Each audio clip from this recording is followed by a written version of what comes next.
Today on 3D Outdoors, we're going to be making you the old-fashioned. Stay tuned.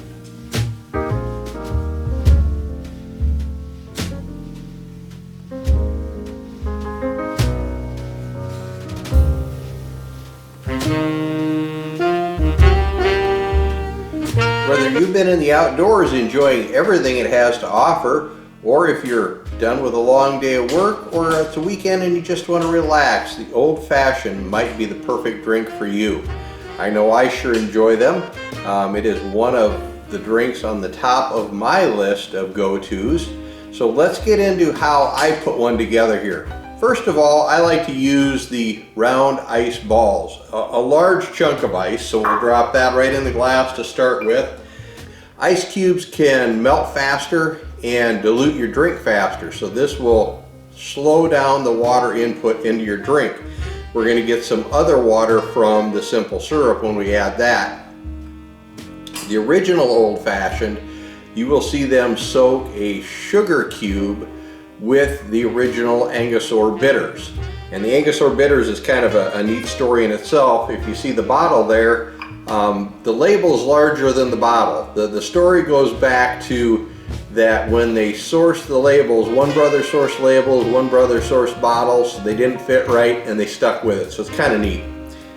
And the old-fashioned, the story is going back to the old way. So way back, when they originally started making these, they did it with a sugar cube, coated it with Angostura Bitters, and poured some bourbon, usually rye, but you can use whatever bourbon you'd like. Today we're using Woodford Reserve. I've used Elijah Craig. You can use a rye if you like a little more spice, whatever the case may be. And then back before refrigeration, they didn't have ice, so they would just put water in. And then in the warmer type climate like that, where you just had water and not ice, that sugar cube would dissolve. So with the introduction of refrigeration and ice, the sugar cube doesn't dissolve as well in the drink. So what a lot of people do, and what I do, is I use a simple syrup, which is simply sugar water. You can make this yourself. I happen to have picked up a bottle at the store when I was there because I was pressed for time. So what we're going to do is we're going to put this together with the ingredients that I use. Now you can modify this any way you want. You can use any bourbon, rye, whiskey that you want. You can use sugar cube or simple syrup, or there's some other substitutions. I will use 2 of the Angostura Bitters. I will use the orange and the original, but a lot of people will just use the original. I like a little extra bit of orange in there. We will use the twist of orange at the end. And then, of course, we use the Luxardo cherries. Now, yes, these are expensive, but don't use those cheap red cherries. The taste is totally different. And if you're going to treat yourself to an old-fashioned, I think you want to treat yourself to putting the best in there, and that's a Luxardo cherry. So let's put this together. Usually I go the cheaper components first, and then I go to the more expensive components. So first of all, I'm going to put in the simple syrup. And I'm going to put 1 ounce. You can put more, you can put less, to whatever your sweetness desired is. And if you want to offset whatever bourbon or whiskey you're using, with the Woodford Reserve, I think we're bringing in about 45% ABV if I'm not mistaken. Yep, 90.4 proof. I've used Elijah Craig in their barrel proofs that are 120 to 130 proof, and I've used an 80 proof whiskey before. So it all depends on what you're using, what you want it to come out as. You can balance it with additional simple syrup if you want, or you can go with a stronger drink. I will put a couple of dashes of orange bitters in there because that's the way I like it.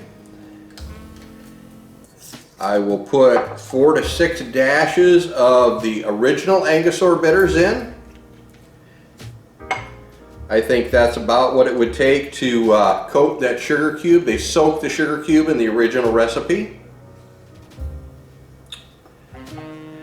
And then we're going to go with 1.5 ounces of our bourbon. Like I said, in this case, we're going to use Woodford Reserve. A good friend of mine swears by the Woodford Reserve, and if he happens to watch this video, he'll know that I'm talking about him in it. I actually sent him a picture a little bit ago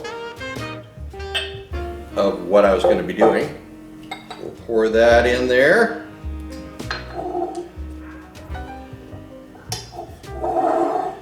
Then we're going to get our cherry, and we're just going to get one of those and maybe get a little bit of the syrup that's in the jar with it there, a little more sweetness in there with it. Very good. And then we're going to take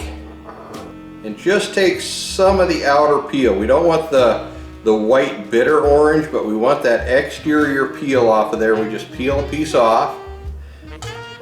Now in some of the fancy bars and restaurants, you'll see them when they spritz this, they'll actually light it for a little bit of effect for the customer or the patron.